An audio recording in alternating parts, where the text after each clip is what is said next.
A major break in a subway station shooting at Union Square. See the unusual way police found the guy, what they found on him, and his alleged links to other crimes. The winds will ease a bit overnight, but temperatures are going to drop. Who gets in the low 30s? Are you looking to get into the Halloween spirit? New York Live checks out 2 witchy New Jersey shops offering customers a bit of magic in their lives. This is News 4 Now for October 27th. I'm Adam Cooperstein. The NYPD says they were following a hunch, and it certainly paid off. The man accused of shooting a subway rider in an attempted robbery at the Union Square station Monday got arrested the very next day in the same station. Transit police say it was his shoes that gave him away. They say the same guy robbed a Chase Bank on 7th Avenue Tuesday afternoon and then tried to escape on the subway.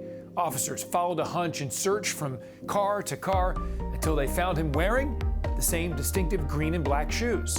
We transmitted pictures of those shoes, readily identifiable, very easy for our officers to spot. He was observed in the last train car, and he was identified based on what the chief said and with the shoes, and we stopped him without any incident. Police say the suspect was carrying 3 guns in a bag filled with cash. He's also suspected of robbing a TD Bank on Monday, just minutes before the subway shooting, and robbing a customer at a bodega on 41st Street Sunday. The man's name hasn't been released and charges are pending. Police are hoping surveillance video will lead them to the men who hurled anti-Semitic slurs and threatened a teenage boy in Brooklyn. Police say the 2 men were in a burgundy-colored Ford van when they approached the 17-year-old at a gas station on Avenue U in Mill Basin last week. They say one of the men made anti-Jewish and homophobic remarks at the teen, while the other got out of the van with a knife and threatened him. Police say the 2 suspects then drove away and no one was hurt. Also in Brooklyn, check out this video. 4 people were injured when an MTA bus crashed in front of the Bank of America on Eastern Parkway in Crown Heights Tuesday morning. You can see the MTA bus crash into a van. It rolls over a few times and then stops just in front of the bank. 3 of the people hurt in the crash went to a hospital. So far, we do not know if the heavy rain was a factor at the time. After getting canceled last year due to the pandemic, the Empire State Building run-up has returned, and this was the 43rd edition of the race. Elite tower runners and some lucky lottery winners took part in the run-up on Tuesday night.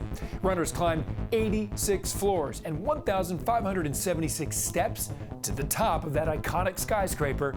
The fastest runners finished in about 11 minutes. The overall winner was So Wai Ching from Malaysia, and he gets $100,000 for the charity of his choice. I'm really happy to win, but the time wasn't that good. So I need to come back again next year to better my time. I got like a 30-second improvement from 2 years ago. I got second 2 years ago, now I got first. I want to come back again and defend my title next year.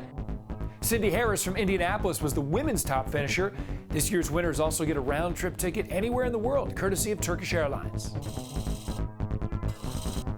Well, part of the Jersey Shore could soon have a little bit of the glitz of Hollywood.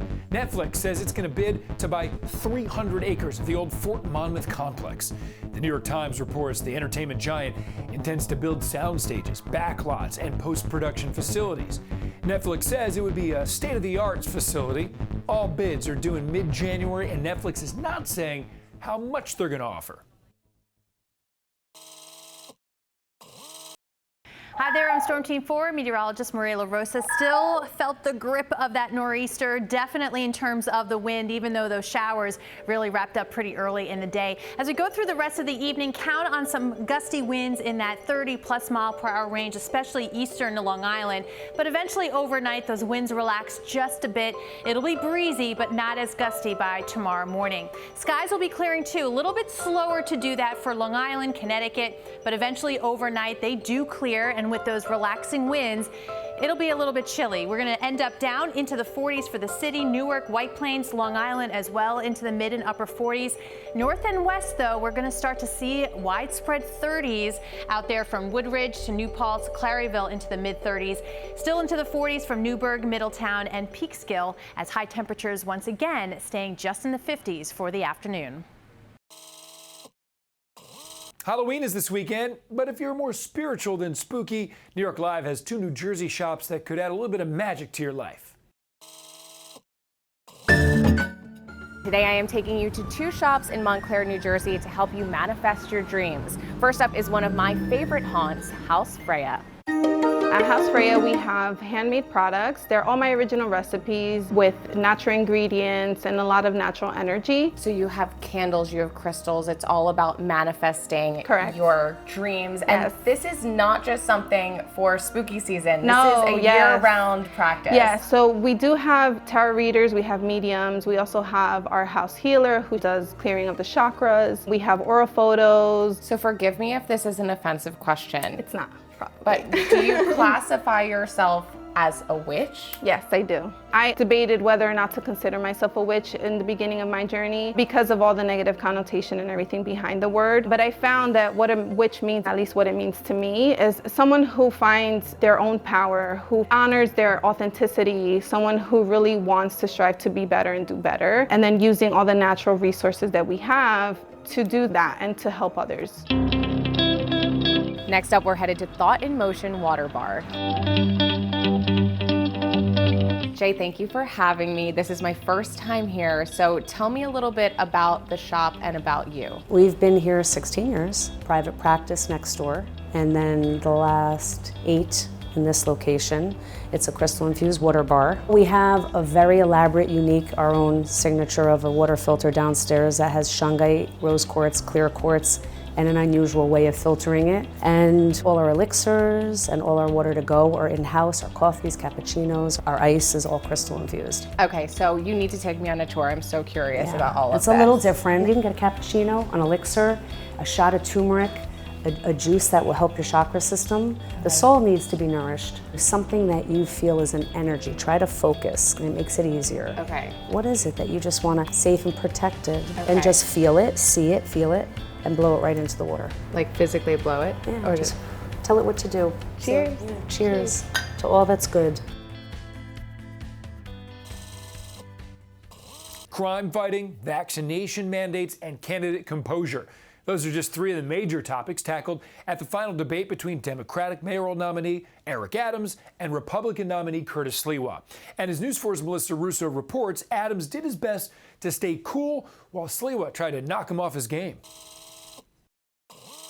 You haven't done your job, Eric. Underdog Curtis Sliwa used his precious debate minutes to slam Eric Adams, while Adams stuck to his plan, keeping cool and dismissive. You're acting like my son when he was 4 years old. They battled over the city's new rule for workers: get vaxxed by Friday or get benched without pay.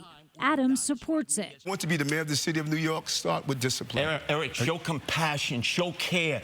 Don't just be a robot. People are going to lose their jobs, their income. And when I'm mayor, I hire them back. I give them their full pay. Repeatedly making a play for police votes, Sliwa brought up last summer's riots and looting. I noticed Eric Adams was not defending members of the police department who are under attack, who are being assaulted.